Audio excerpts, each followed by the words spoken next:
En el concilio de Nicea, Nicea es un pueblo que quedaba en Grecia y ahora está en Turquía.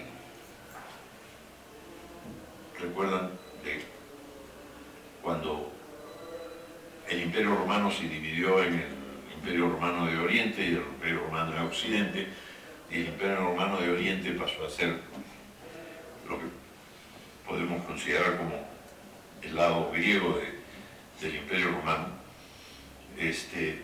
Y después Turquía va a invadir el Imperio Bizantino o Romano de Oriente. Y Nicea pasa a estar hoy día en lo que es Turquía. Ahí se reúnen como 200 obispos en un concilio, el primero que tienen los cristianos. Ya para el año 331 el cristianismo es un enorme, hay una enorme cantidad de cristianos, y entonces Constantino, emperador de Roma, dice, está bien, bueno, vamos a dejar que los cristianos sean cristianos y hagan sus ritos y enseñen sus mensajes, pero por favor pónganse de acuerdo. Y en lo que no estaban de acuerdo casi puede clasificarse en dos. Hay muchísimos detalles, es bastante más complicado dividirlo en dos, pero para ser sencillos, y el tema es la divinidad de Jesús. La corriente que sigue las enseñanzas de el obispo Arrio sostiene que Jesús nació humano y que a lo largo de su vida llegó a tales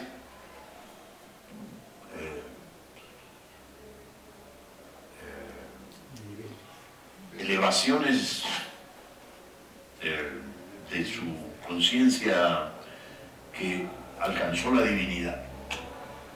Es decir, he dicho algunas veces, y lo he escrito en mi libro también, que si la tesis de Arrio hubiera triunfado en el concilio de Nicea, el cristianismo se parecería mucho al budismo. Digo porque en el budismo Buda nace hijo de un rey, pero luego se va del palacio, se va a vivir y va a hacer toda una serie de ejercicios que después va a enseñar a sus discípulos, y va a morir a los 81 años. Si la tesis de Arrio hubiera triunfado, el cristianismo se parecería a eso, ¿no es cierto? No estaríamos discutiendo de si Jesús resucitó o no resucitó, si subió a los cielos o no subió a los cielos.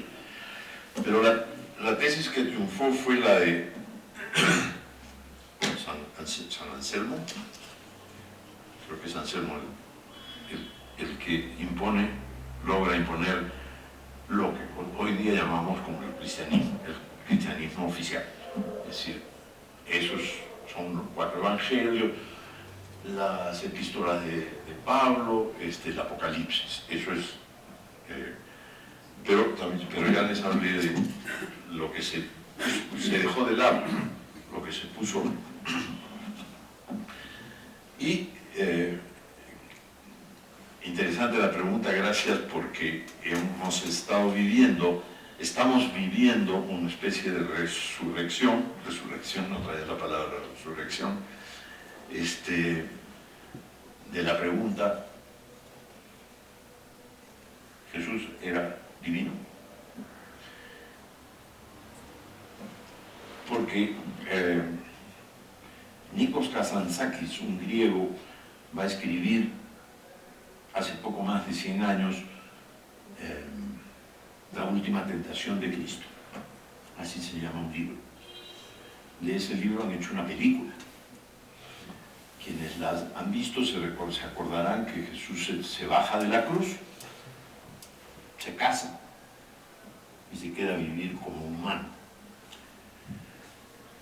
Eso porque el arrianismo no ha muerto, podemos decir. El arrianismo se extendió después del Concilio de Nicea, hasta el siglo VII, VIII había reyes de Europa arrianos. Soy cristiano arriano, ellos podían decir eso, como hay gente que dice que cristiano protestante, cristianos católicos, cristianos ortodoxos. Había cristianos arrianos. Y lo que va a triunfar es la tesis de, creo, San Anselmo dije, sosteniendo que Jesús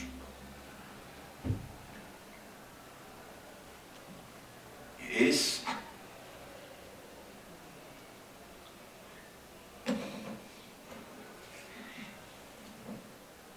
el Hijo que siempre fue junto con el Padre desde antes que el tiempo existiera.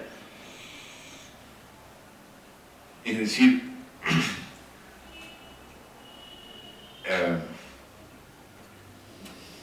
Padre, Hijo y Espíritu Santo, las tres personas de la divinidad en el cristianismo, han existido desde antes de los tiempos. Es decir, la creación es algo posterior a la existencia de esta Trinidad.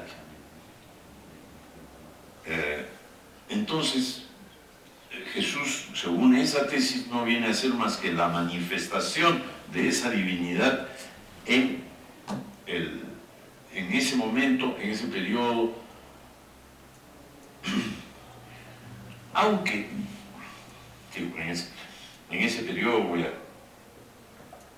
revisar la idea de periodo, porque no creo que haya ocurrido eso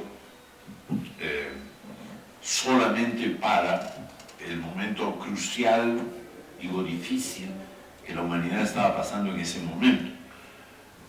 Creo que es más, es eterno, la propuesta es eterna. Lo que pasa es que lo he dicho así porque en la India hay un término avatar, que es la venida del Espíritu Divino, la visita del Espíritu Divino a la tierra. Y en la India no tienen problema en reconocer muchos avatares, siendo el llamado Buda uno de ellos. En cambio, en ese concilio se va a insistir en que es el único Hijo de Dios.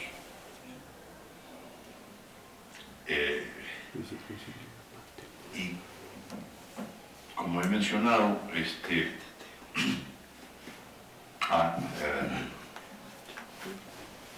ha provocado distanciamientos entre una visión y la otra, habiendo entre ellos una tendencia que sostiene que Jesús tenía una sola naturaleza, la divina, y a eso se le llama monofisitas, y los monofisitas existen en Egipto hoy día. El 10% más o menos de la población de Egipto es cristiana monofisita. Y sostiene que, como ya dije, Jesús era divino a lo largo de toda su vida. Y este evangelio de Tomás es un evangelio monofisita. Y por ejemplo, si lo llega a conseguir leer, buscar, no hay ninguna historia de Jesús acá.